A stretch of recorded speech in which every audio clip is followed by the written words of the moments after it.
Hello, everyone. This is Rick, and welcome back to the Astral Club. Recently, I had some questions about what happens after death, and I wanted to do a podcast about my experiences. Now, I haven't died, but traveling in the astral, I have experienced a variety of things that folks who've passed on, at least within the first few days of passing, have experienced. So I'd like to talk about that because I think there's a lot of people who are interested in that topic. Now, this will not be some sort of unified vision. I wish I could do that. I wish I could say that I have the complete plan, the complete format for what happens after death. I don't have it. This also will not be based on any readings that I've done in the past or anything I've heard from outside religious or other sources. I read the Tibetan Book of the Dead when I was in college, and that blew my mind. But I'll let you read those books if you're interested. I'm only going to talk about, and that's what I do on this particular channel, is talk about what I have experienced. And so that's what I'm going to offer you here. So you're going to see snippets of what happens after death. And I do not claim that this happens to everyone. Perhaps I fall into a certain category, either for good or bad, and I see what I see. However, I think you might benefit from it. Now, before I get started, and I just promised you I wouldn't talk about books, but I'm going to talk about books for a second here because it's pretty important. Yesterday, I saw an article, and it was about a young man who is completely disabled.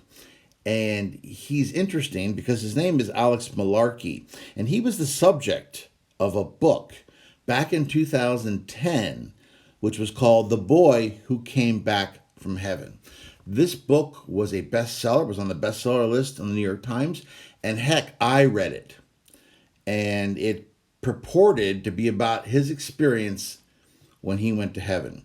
See, back in 2004 in November, he and his father, whose name was Kevin Malarkey, his name is Alex Malarkey, interesting last name. He was 6 years old at the time, and his father, Kevin, was talking on the phone, and they got in a big accident. Now, everybody was fine, but Alex was not. He actually had something called internal decapitation. In other words, his skull was separated from his spinal column internally.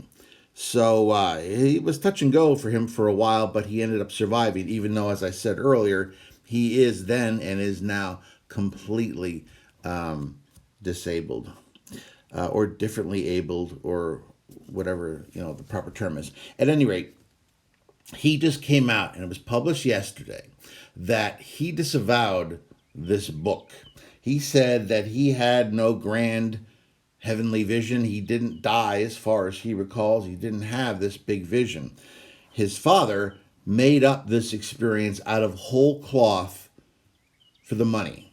He wanted to quit his job, and he thought this was a good way to do so. And I recall when I read this book, and to say that I was skeptical is probably one of the understatements of all time. At any rate, I recall that the book talked about that heaven had lakes and rivers and grass. The devil had 3 heads with red eyes, moldy teeth, because I guess he couldn't be bothered to brush them with crest, and hair of fire. I never like to dismiss anyone's beliefs or their experiences on the astral or anywhere else, because I believe everyone needs to be respected and they need to be given their time to talk about what they've experienced. Now, that doesn't mean I need to believe them because I still have my abilities of thought and my own experiences, and I decide what I'm going to believe and what I'm not. And this particular book spawned lots of other imitators afterwards. And what I consider even worse than that is the experiences of I went to hell and came back, and boy, oh boy, you better believe in Jesus or else you're going to be here sweating it out in the hot place. And while the heating bill is easy to pay, the air conditioning bill is a real bitch. So I wanted to talk about that real briefly. He says it's fake. It didn't actually happen. So all those Christian fundamentalists out there who I recall crowed talking about, see, we told you so. Any of you atheists, Muslims, Jews, anybody else out there who doesn't believe in Jesus is going to be in for a bad, bad surprise. So it was nice, in a weird way, to read about that and to see that it was nothing but essentially a creation of fiction. Now, what I'm going to talk about today is what I've experienced, what I've seen for souls who have passed over within the last few days. One of the words that I'm going to use that is an English word, but we probably don't use it very often, so let me define it. Conventionalization. Now, if you look up conventionalization in the dictionary, it says the process of making conventional, which is one of those very useful dictionary definitions. However, let me explain what I'm actually talking about with that word. Imagine you have experiences your whole life. Let's say you're an average American without a lot of specific spiritual beliefs, or maybe even have some. At any rate, you pass over. Now, imagine what would happen if you were confronted with a situation immediately upon passing, which, let's face it, is a rather stressful condition to begin with. Or it could even happen very suddenly, and you find yourself in an alien environment. Now, how freaked out would you be? Probably pretty freaked out. So imagine if it was possible that an environment could be created where that soul was put in a familiar place, a place perhaps with other souls who had passed on, where they could gradually be told what had happened to them and what was going to happen without that huge shock of where am I, what's going on. I have seen in some of my astral experiences when I asked to see what happens to folks after they pass. I've seen astral airports. I've seen an astral train, which I'm going to read to you from an experience that I had where those who've passed have been in these places and have passed on to where they're going through these conventionalizations. Now, why airports? Why trains? If you think about it, at least for Americans and for many Europeans, the ideas of airports, the ideas of trains, means you're going from one place to another. And that is very much the message here, isn't it? You're going from one place, the physical plane, to another place within the astral.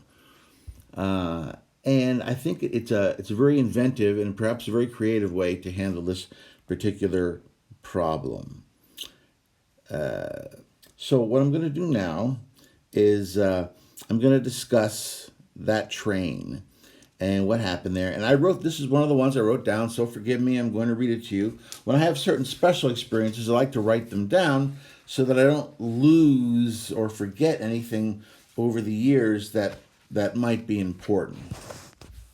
Now, I left my body, and we'll call this the astral heavenly train, if you will. I left my body, and I wondered what happened to the newly dead. And I remember concentrating on that topic. Instantly, I found myself on a train heading through beautiful country. Looking out the windows, the grass was perfectly manicured, and the trees and flowers burst forth with colors like a dreamscape from the artist Maxfield Parrish. Of course, I realized the train was a conventionalization. It was an attempt to graft something familiar onto a concept that can't be adequately grasped by human minds. I walked down the corridor, passing mostly old passengers, with some younger riders sprinkled throughout. However, one older African American woman dressed in her Sunday best, complete with fancy black hat and white gloves, smiled at me as I passed by. "Excuse me, ma'am," I said, leaning toward her. "Do you know where this train is headed?" She wrinkled her brow, struggling to answer my question. "I can't seem to remember, young man. Isn't that odd?" With that strange reply, she sank into herself, lost in thought. I remember being at the hospital because my diabetes was acting up, and all my family was around me, was around my bed. Then I was here. As the elderly woman trailed off, I noticed the conductor standing at the back of the train. He was a very ancient short man in a blue uniform with gold-polished buttons and a walrus-style mustache.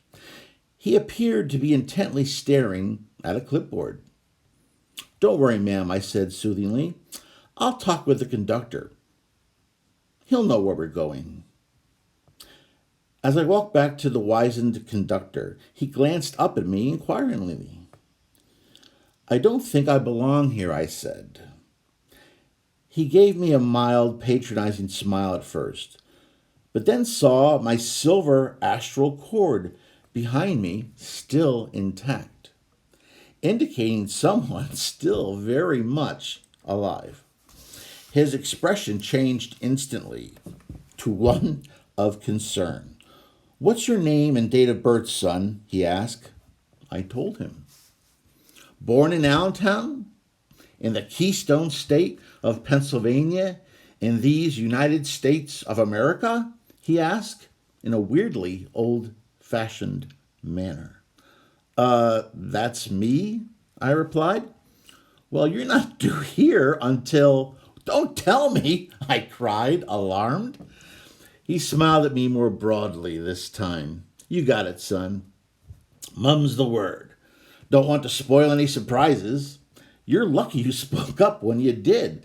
The last stop back to the land of the living is coming up quick. Off you go." With that, he gave me a sharp push, propelling me backwards from the phantom locomotive. I expected to feel a sharp pain upon impacting the train platform, but instead I found myself careening down a white slide at a fearful speed. I continued to slide down this heavenly tube until awaking with a start in my bed. That was the experience. And I'm not suggesting that there is an actual regular train run with a schedule that runs every 10 minutes. This is obviously a conventionalization. It's obviously something put in place to cushion the trauma that occurs when these souls pass over. What happens to these folks? I only have seen personally within a few days. So I have seen some who just fade away after a few days. I assume they're going somewhere else. Are they being reincarnated? I do not know. Are they going to a plane where they're more comfortable? I don't know. So I can only talk about what's happened the first few days. Now, of course, in previous videos, I've talked about earthbound souls. These are souls who, for one reason or another, are so attached to the physical, usually physical vices like alcohol, sex, drugs. They hang around bars, they hang around a sex club because they're trying to feed this addiction by vicariously taking that particular low energy from those who are still on the physical plane. But these folks are in a trap of their own making.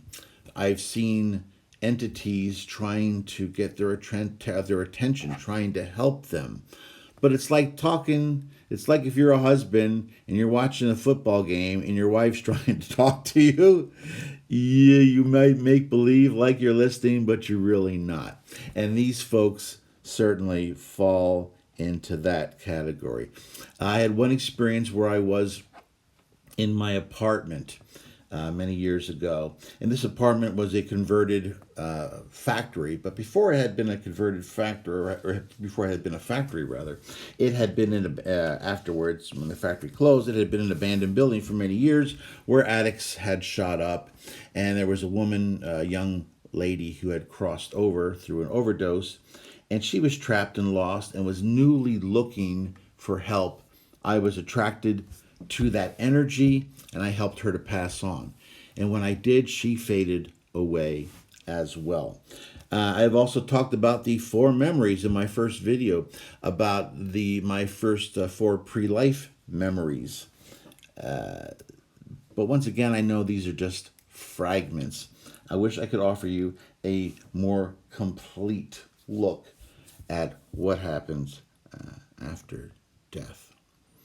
So, this is, I think, an example of what occurs after death. I have seen people pass in hospital rooms that have friends waiting for them. Whether these friends are the actual soul of their friend or whether it's some other entity taking on that image, I can't be sure. I know I have taken on other images myself to help people. So I know that's possible. Does everyone have someone waiting? No, I have seen some folks pass over who didn't have anyone immediately waiting. So I don't know what the rule is here. What happens in other cultures? Perhaps something very different. I don't know. I'm an American, and I'm a 20th and 21st century grown American. So I can only speak from my own experience and my own set of beliefs and ideas. So this is the best that I can offer you right now, based on what I have seen, what I have experienced in the first few days after souls pass over. Should one be worried? No. I have seen the vast majority of people who pass over to come to a calming visage fairly quickly, especially given the trauma they may have just gone through. I would expect that you will have some help waiting there for you. If you do not have that help, ask for it. Calm your mind and ask for help. I have seen it work, as I just talked about this poor young lady who was a heroin addict who passed over, and she asked for help, and I was there. So I imagine there must be much more important folks who would be equally available.